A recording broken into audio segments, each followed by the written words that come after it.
Okay. So shall we start, Rabbi, with some offerings? Please. And Let's I think start. I'm Scott excited. Holloway, Who are Scott we hearing Holloway from is today? up first today. Scott, let me find my way to your offering. You can unmute yourself. Okay, thanks. All right. Let me get the right presentation mode here, full screen, a little bigger. And Scott, take it All away. right. My life force, my lifetime. With the Creator as my companion, I feel no lacking.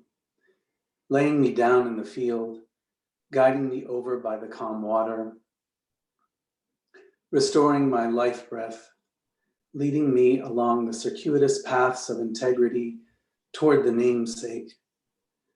Even when I tread through the valley of the shadows, even facing death, with you by my side, may I not tremble in fear. May you commune with me. May you comfort me even as you corral me.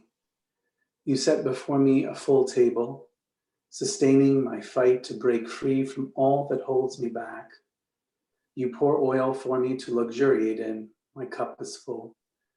Yes, may goodness and kindness pursue me day and night and reach me, that I may dwell in the household of the Creator of time and of space.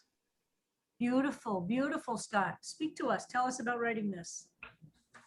Well, I started with the Hebrew, and I kind of wanted to convey the feeling that the psalm has given me over time, which is of closeness and warmth and interdependence, all of that in the face of mortality.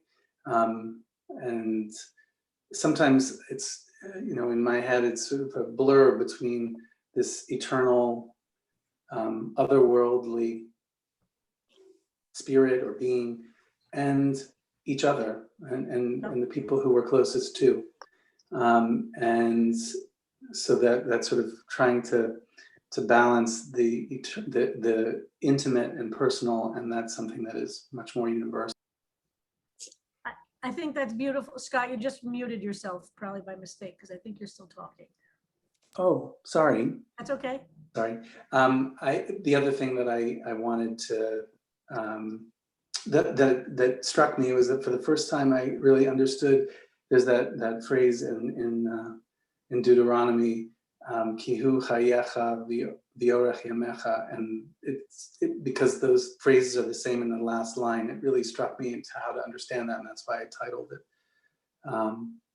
"My Life Force and My Lifetime." That's kind of how I thought to understand those words. It's beautiful, Scott. And I love your translation of Ro'i, my shepherd to my companion.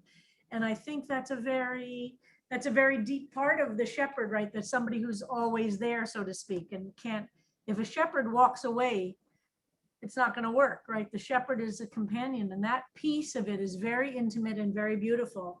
And I really love that you dig deep into this sense of kind of the calm contentment. Even when I dread through the valley of the shadows, even facing death, with you by my side, may I not tremble in fear. May you commune with me. May you comfort me, even as you corral me. That is just fantastic. And what a great exploration of the themes of the original psalm. And may goodness and kindness pursue me day and night and reach me. Of course, we don't want it just to pursue us, right? How beautiful. That I may dwell in the household of the Creator of time and of space. For those of us for whom the word God is such an obstacle, the concept of the Creator of time and space, that's a very, very, very beautiful image. Love this, Scott. I really think you captured an energy here that with all the different words builds up to a really beautiful word painting here. Thank you, Scott. Thank you. Annika, Peter Klein next. Yes. Okay, Peter Klein, hold on. All right, Peter Klein. I have to say in advance that I didn't realize I was writing for 23. I actually thought I was right, an extension of 22, and then a week later I realized, oh, it is 23. And here we go. I am enrobed by your presence and walk out into the thickest fog that clings to every part of my being. You who are always with me, you who are always unseen, you who whispers in all that is seen present, and I, blind, enemy, mistake the wind as only that, air moving, pressed by highs and lows, but it is you revealing the rich table invisible before me, my oblivious eye. See, green valleys, opulent skies, rich fields of plenty, rushing streams and roiling seas. If I trip over the world, the hand is there for me to seize, even as I fall deeper into utter darkness. Wind whistling, whispering, shouting, I am ever here.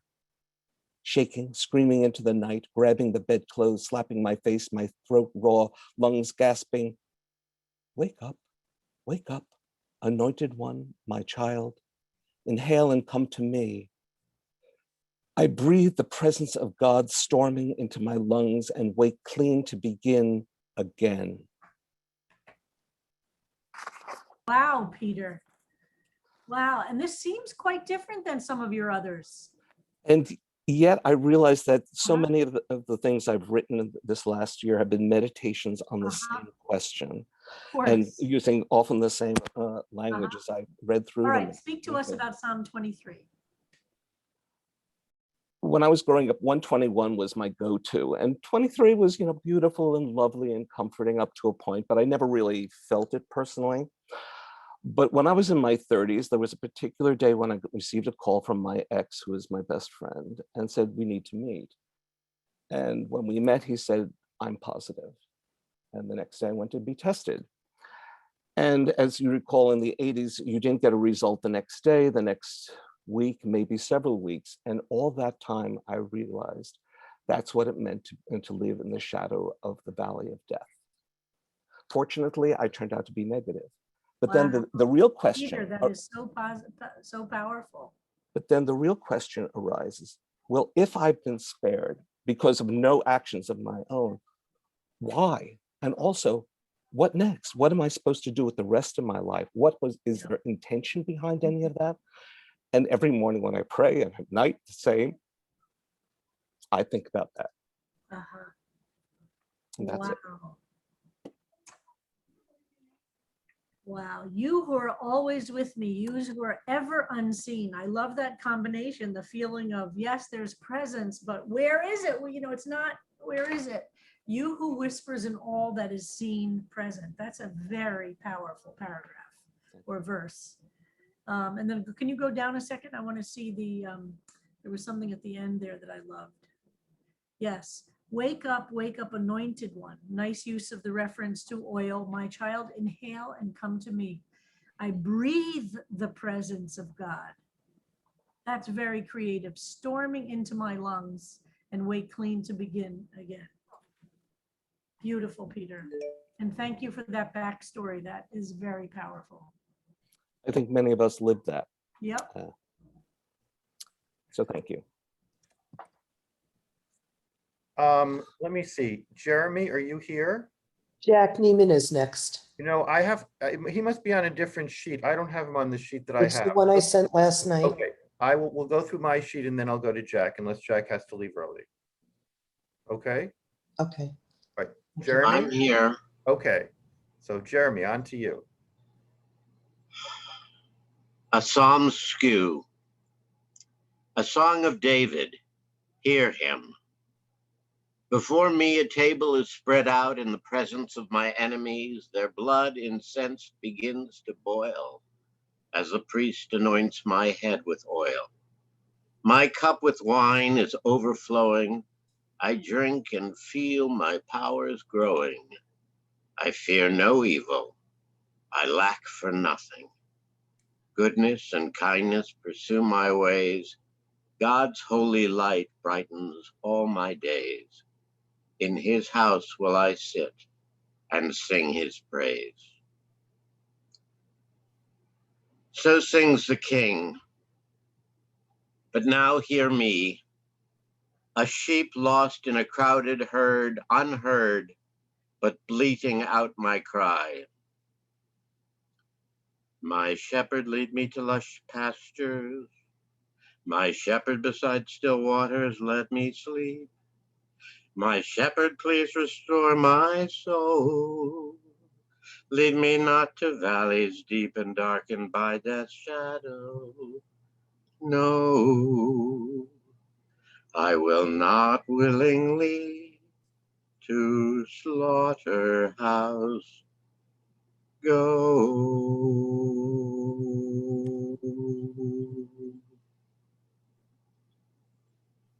Wow, Jeremy. All right, speak to us of Psalm Askew. That's just incredible. I always felt that there was a disjoint in the psalm. I didn't always feel. I mean, when I looked at the psalm, I felt there was a disjoint between somebody who was at least thinking about the valley of the shadows of death, and then this person who was feasting and having the cup running over and being anointed and having goodness and kindness pursue him, not him pursuing goodness and kindness, but God, goodness and kindness pursue him. And I thought that was significant that the nouns precede the verb in the Hebrew. Yes. And so there was a split in the psalm, and so I split it, and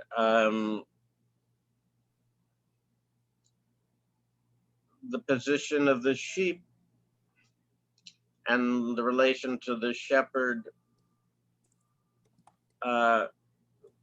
was I don't like being a sheep, and I'm not sure I like shepherd, but I posted in Facebook two things that I found about shepherds and sheep, and if you want to take a look at those, and I posted also the famous quotation by Marek Edelman, the hero of the Warsaw Ghetto.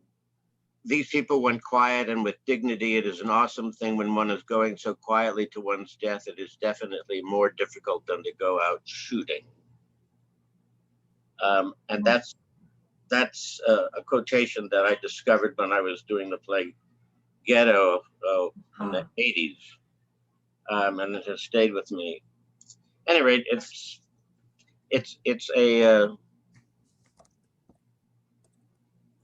an attempt to come to grips with what all the contradictions. Yes. Yes, and by presenting them in this powerful way, it also sounds a little bit like a protest as well as a prayer, which I like that combination very much to both. And that, by the way, is very deeply traditionally Jewish, to have both protest and prayer combined in a kind of a liturgical setting. And I love that you sang the last part. Can you say something about that? Do you see this whole thing as sung? Is there a reason that just those last few lines? The last line, I'm not even sure but what point, I don't remember what point you started singing. I started singing with My Shepherd Lead Me to Lush Pastures. Got it.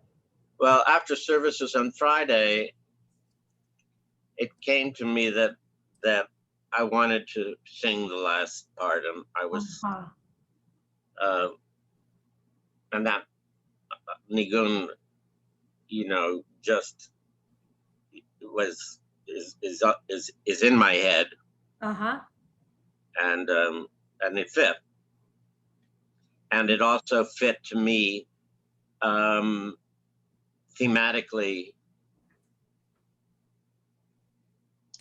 with this prayer. Yes. And I wanted it to be a prayer. I mean, I wanted it to be a prayer, and I didn't know that really when I wrote it. But I mean, I did know it when I wrote it. I mean, it is a prayer.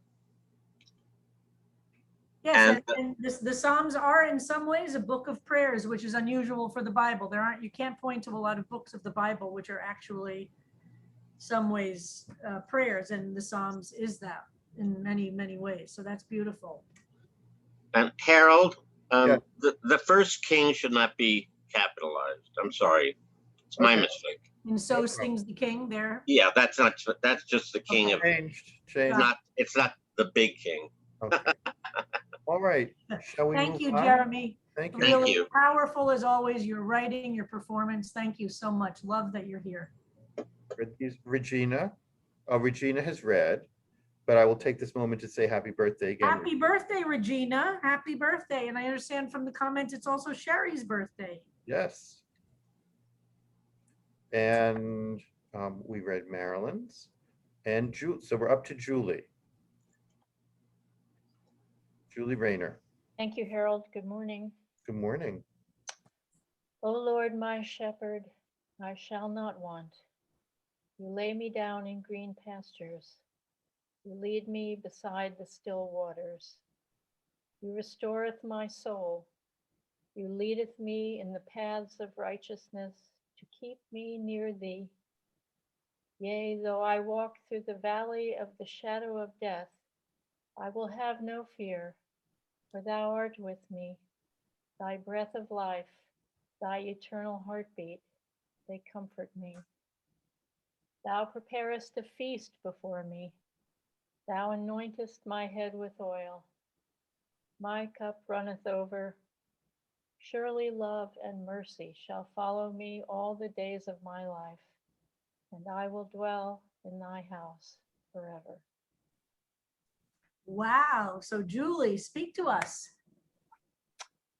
Thank you, Rabbi. I wanted to stay very near to the version that I learned as a child.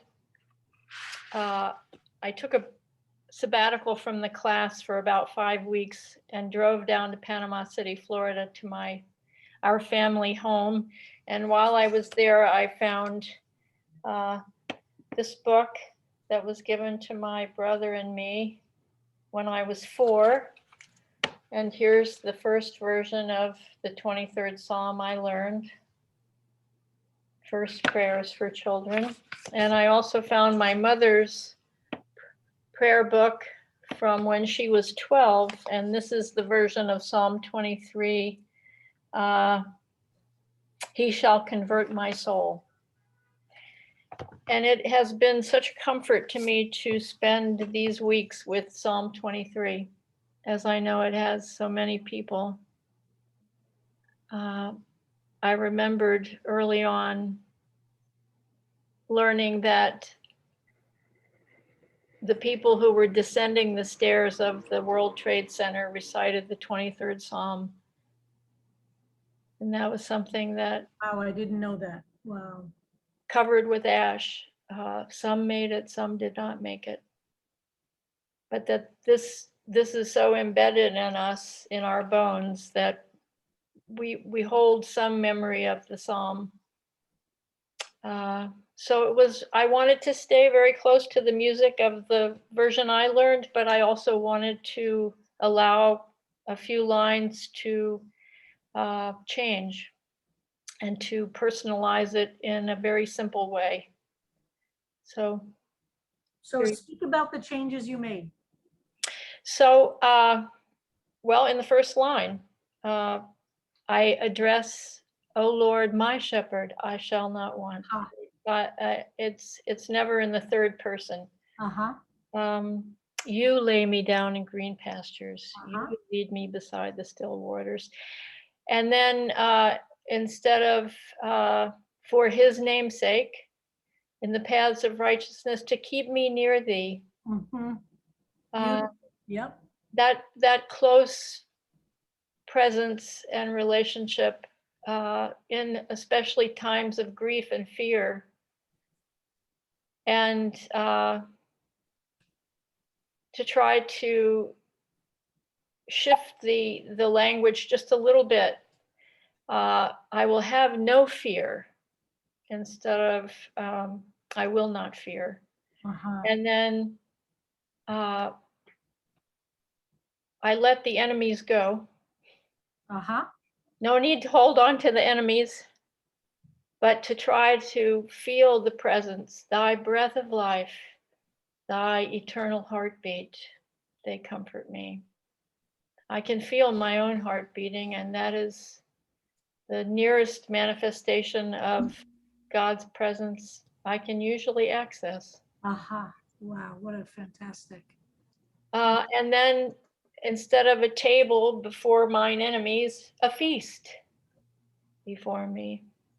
Many of the words are in either the King James version or other versions that we've studied, which have all been, and as every personal offering has been, such a wonderful meditation on this language, these themes, these feelings.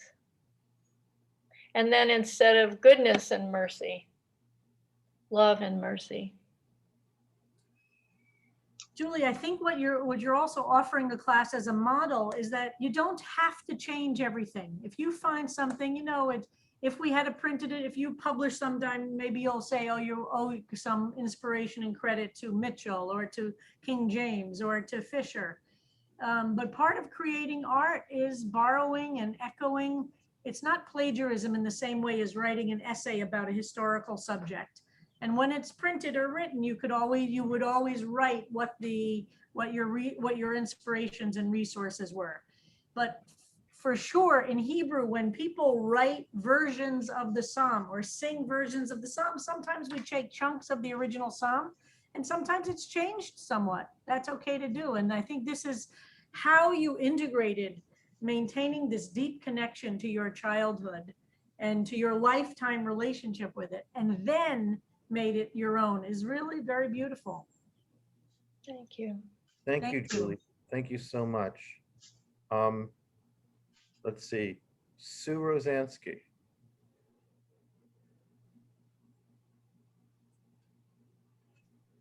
Sue, are you here today? I'm here. Sorry, just had to unmute. Okay, I didn't know I was up. Okay. Loech Sar. Where is my shepherd? I am not content. So often I want more. I'm not ready to let the seasons change. Do I think I have a choice? To trust in the next step, to accept that what has been enough, to accept myself as I am, and yet to strive for change, to bring down the walls that I have built around me so that I can feel that connection with people more often, that divine spark. Each of us has a name, including the one given by our walls. I've always loved that poem. I read it at my father's funeral, went down to the synagogue office to copy it from a prayer book. I read it that day and it made my brother cry. The line about walls seemed so fitting for my father, I thought. Perhaps I am my father's daughter after all. Wow, Sue, so beautiful to integrate this other poem into the psalm. So speak to us. Well, originally I was gonna write about, I missed the discussion about the King James version, but I recited it every day in 3rd grade in public school, and it terrified me, just terrified me.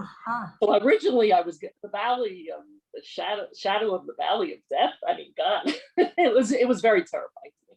But so originally I was going to write about that, but Rabbi Megdal gave a drosh a couple of weeks ago, and well, I found it very moving, to say the least, but there was something that like stuck with me about that drosh but I couldn't even really pinpoint what it was. I didn't know what it was, but like I couldn't get it out of my head, but I didn't know what it was that I couldn't get out of my head. So when I actually went to sit down to write this psalm for Psalm 23, I figured I'd kill two birds at once with one stone. And I replayed her drush because it was like, well, what's been bothering me about that? Like, what is it that I can't let go of? So I replayed it. And then I knew. And it was the idea of things being enough, that, you know, you have an experience in life and it's enough and you can move on. And I thought, no. So the first part of this really was almost a reaction to that. Like, you know, I'm not, you know, I want more. I'm not, so many times in my life, I want more. It's not enough. Like, I don't feel like things are enough. So, and then the thing about the walls, yeah, I mean, that's true. I mean, I love that poem, and I mean, I read it at my father's funeral, and I did think that the line about the walls was very applicable to my father, I think, and in some ways to me. And then when I wasn't really sure I was done with it, but it was time to turn it in. Like all of these, whenever deadlines function, because are we ever really done, right? So deadlines function as it's a snapshot in time.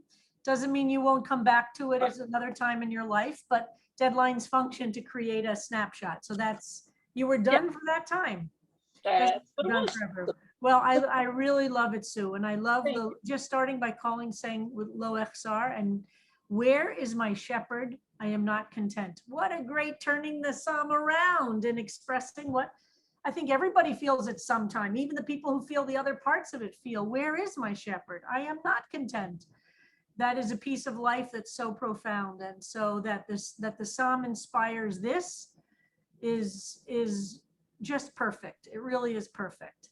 Because it should be different. It should be different reactions. And sometimes, and at different times of your life, different times of my life, I've read this psalm and felt exactly what you're saying here. And at other times I've felt differently. And that's the reality of the human experience. Beautiful, beautiful. Thank you. All right, thank you so much. And there's the poem that says each of us has a name is in the Yizkor. I believe it's in the Yizkor portion of our It's prayer by book. Zelda. It's in the Kaddish section of the Siddur. And it's I don't think it's in the Siddur, is it? Not in the Siddur. Hold on. Oh, well, you know what? It wasn't in the original Siddur, but because I would. Maybe I'm wrong. Well, we will find it. It is in the Shiva Siddur. That's true. The Shiva Minyan Siddur. The question is, did we put it in the CBST Siddur? I remember that I had to go down to the office. No, it's not in the high holiday. Siddur. It's in the Shiva Siddur. All right, well, I bet that if we wait until the end of class, someone will have found it and put it in chat. It's in this Siddur that we have, but it's also Zelda, everybody each of us has a name by Zelda. Right. Zelda is the author. Okay. She's like Cher. She's just known by one name. Thank you, Sue. Sarah Siegel. Okay. A psalm of David's descendant, shepherded, replete. Stage 1, a mother's milk-nourished nap. Sisters to splash with me in sun-soaked swimming hole. And to bask on the rocks like kid-sized salamanders. Stage 2, renewed, guided, and caring for my beloved pure Pat. Cavernous, ravenous loneliness raged and might again. Fearlessness replaces it as the tribe supports and comforts me. Vexers have no seat at the table. Cups overflow only for allies. The anointed know who we are. Stage 3, loving kindness galore, and after I die, ultimate comfort. God offering mi casa es tu casa. What a great ending there. Terrific. Talk to us, Sarah.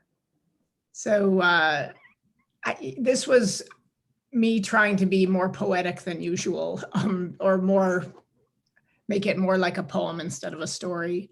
And in our Chavruta, you asked us who shepherded us. And I know I said to my Chavruta mates that shepherding connotes safety. And so unfortunately, my parents were disqualified. And yet at stage one, during the mother's milk stage, that was probably the last time, I felt safe and good. And I just love the original Psalms imagery. And I thought, what made me as calm and comforted as what I'm reading in the original? And we used to go to the swimming hole. My mother took us, but I remember being with my sisters swimming, and it was just the sweetest. It was great. The second stage is I loved using peer for Pat, because I really felt like I did a lot of caring for my mom growing up. But it was refreshing to be, caring for a peer instead. And then, I had to hew to the original, which talks about upset in the middle of it. So yes, I used to be super lonely. I might well be again someday. And then finally, stage 3, I really loved, I'm sorry that I can't remember, maybe it was Fisher. Somebody translated Le'orech Yamim as, forever, after I die too. And so I like, how Julie and I and others think forever. I've seen it, yep. It's great seeing how people relate differently and where comfort comes from. For some, it's that, and for others, it's the days. Renewed, guided, and caring for my beloved peer Pat, cavernous, ravenous, loneliness raged and might again. That is so powerful. Thank you, Sarah. Really beautiful. And I love the dwelling in a house forever or whatever to be mi casa e tu casa. That's just fantastic. Thank you, Sarah. It's good to bring it, it's wonderful that, because it feels a little humorous at the end, and that's a good thing too, right? I love that. Linda Solomon. Remembered me. Okay. Dedicated to the memory of my beloved Auntie Rose, to whom Psalm 23 gave peace in her dying days. Beautiful. For David, a story to tell your son. I turn toward the light and a hand is extended to me. I take it and I am ushered ahead on the trail. I am guided by the light, finally knowing a sense of calm and contentment. I see a large, green, lush meadow. I can feel the dew on the individual blades of grass. I can smell the green. Nearby, there is a stream. Its waters are not turbulent, but instead they are serene, rather quiet. The water is almost still, but I can hear it gently trickling over the rocks. There is a blanket lying beside the stream, and I am encouraged to lie down. In my repose, all of my senses are aroused, yet I feel truly rested. My soul is refreshed. I know that the light is guiding me on a path of goodness and righteousness. I know that you are my guiding light, my God, and you do this for yourself as well as me. Excuse me. We continue on the path. We come to a valley. It is black with shadow, and I feel the chill of death all around me. But I am not afraid. Your staff and rod guide and comfort me. I know you will not allow me to stumble. We come to the tent of my enemies. Right before them, you prepare a table for me. My portion is overabundant. You rub oil in my head, and I am anointed. My cup overflows. With my hand in you, my God, in yours, my God, I know I shall live all my days knowing your goodness. And for the long days beyond, I shall dwell in your heavenly abode. Beautiful, Linda. Thank you. Beautiful. So tell us. And I love your dedication here. I mean, it all immediately brings it alive as having been a meaningful psalm for somebody beloved in your life.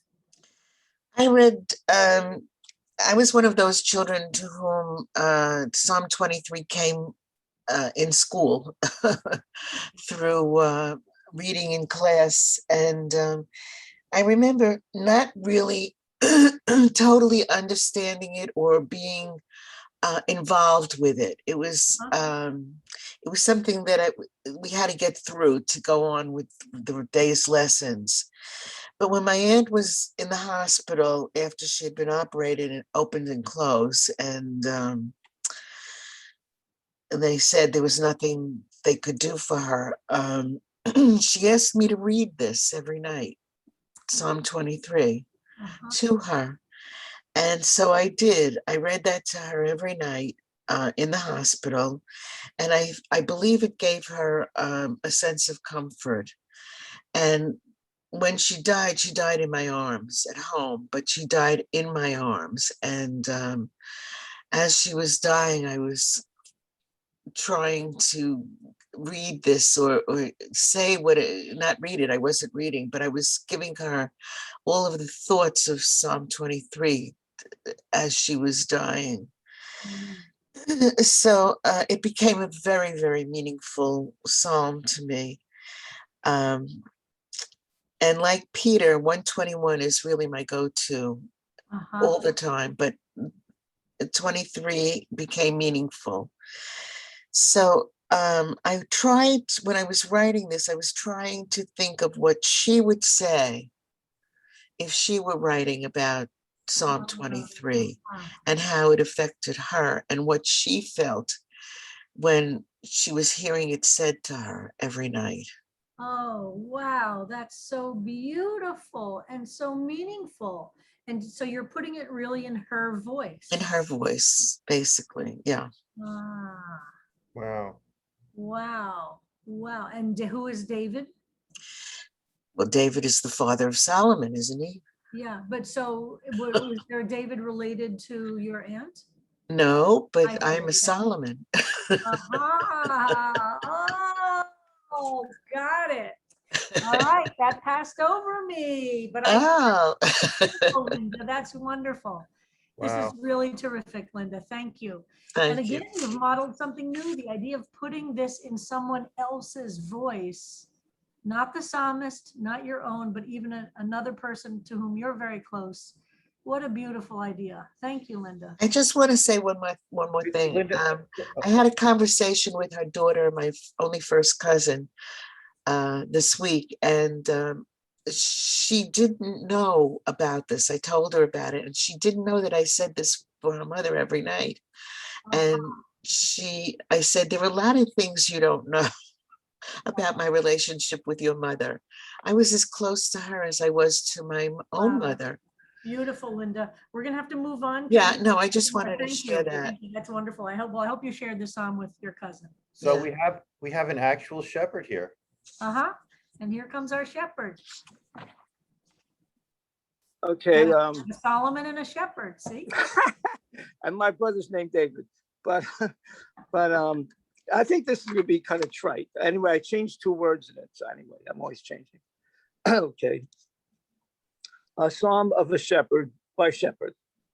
When I was dwelling in a dark, secretive, and hidden place in the shadow of my own death, you, with your shepherd staff, brought me out to lie down in fields of lavender beside calming waters and a rainbow in the heavens. I saw the light, your light. Finally, I was in the life, the one that I was always meant to live. You restored my soul, and I was no longer alone. There were others just like me, whose souls you had also restored. You set a table for me in the presence of my fears and anxieties. No longer will they torment me, for you, Lord, have renewed my pride. You anoint my head with fragrant oils. My cup, once half full, is now overflowing. Forevermore, I shall pursue justice and righteousness in your name. And surely your love and mercy shall pursue me for all the days of my life. And I, your shepherd, will dwell in the house of the joy of your Torah forever. Now I lack for nothing, because the Lord is my shepherd. Beautiful, Chef. Beautiful. This is wonderful. And this is also very creative and new exploration of this, of who and what the shepherd is and coming out. So talk to us, Chef. Well, this, I really wanted to do this one, and I wanted to play on my name and everything, but I decided not to when Marilyn Michon put something in the chat that a shepherd can be someone who brings them out of the closet. So I changed it. This is my gay pride. Uh-huh. Yes. So I have all these obvious allusions to lavender, rainbows, pride. And at the end, a shout out to CBST, the House of the Joy of Your Torah. Not very hidden. Ah, So it's all about, whoa, chef, very nice. and you know, and I wanted to end it as it typically begins. The Lord is my shepherd. So I Uh-huh. but you know, I just played upon my name just very briefly. But and also like Harold, I did this whole thing in my head on the subway. The whole thing I did in my head, and it just wrote itself. And it's just you know, just being closeted and coming out, and God helps us. And then God led me into a community of others just like myself, like us, like you. And that's it. It's my Beautiful, gay chef. coming out story. And Shep, I very much like that you set a table for me in the presence of my fears and anxieties. I think that's a superb alternative translation of enemies. And I think when someone's in the closet, that's what they've got. Yep, Fears and anxieties. yep, But beautiful. that was it. It was my gay pride. Shep, well, that's song. wonderful. And we're doing Psalm 23 in June. So how perfect is that? Right. But I put a little shout out for CBST. Yep, that pass, I didn't get that at first, but I appreciated the note. And I appreciate you. Thank you. I appreciate you, Shep. So we do have two more that we'll be holding over from Jack and from Monica, and we'll be back on Thursday with my video too. So no class tomorrow, election day. Wednesday, we have the music. So please be here. I'm sure that Sam and Joyce will be giving us something amazing. And then back on And tonight Thursday. we have an event for new members. I'm not sure if there are folks who are new members from our last one, but I'll be meeting tonight with people who have joined, I guess, since our last new members thing, which was a couple of months ago. So I'm not sure. I'm not sure there are, but I'm looking forward to that tonight. If there's anybody here who's a new member, we're doing these every couple of months to welcome new members and for me to get a chance. Obviously, it's all on Zoom still. We'll go back to in person at some point, but we're doing the in-person stuff slowly.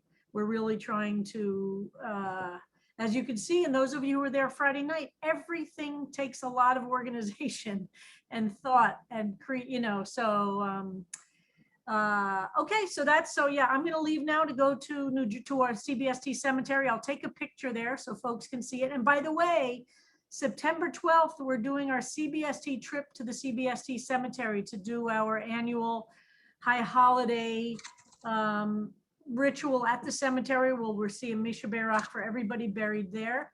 The unveiling today is for Sandy Levitt, Ed Linderman's partner of 30-something years, who died right as COVID began. But we've waited to do the unveiling till we could do it, you know, with his community of friends. So we waited till June to do it. He died, I think it was March or April last year, right? I think it was a little bit more than a year, but because of COVID, we delayed the unveiling. All right, everybody, thank you so much. And thank you for all those beautiful, beautiful offerings. And yes, please let Harold know any feedback from Friday night. We're gathering it, we're learning, we're trying to constantly do it better. And Judith, did your friend from Hungary come from Budapest? Is she gonna join us? On Wednesday or? Perfect. So Judith met somebody who we met when we went to services in Budapest, and she wants to come to our Psalms class now. Wow. All right, I'll stay on for a couple minutes, Okay, Rabbi. thank you, everybody. Yes, I'm 10:45. gonna Safe run off to travels. New Jersey now. Bye-bye, everybody. Bye, thank you. Bye.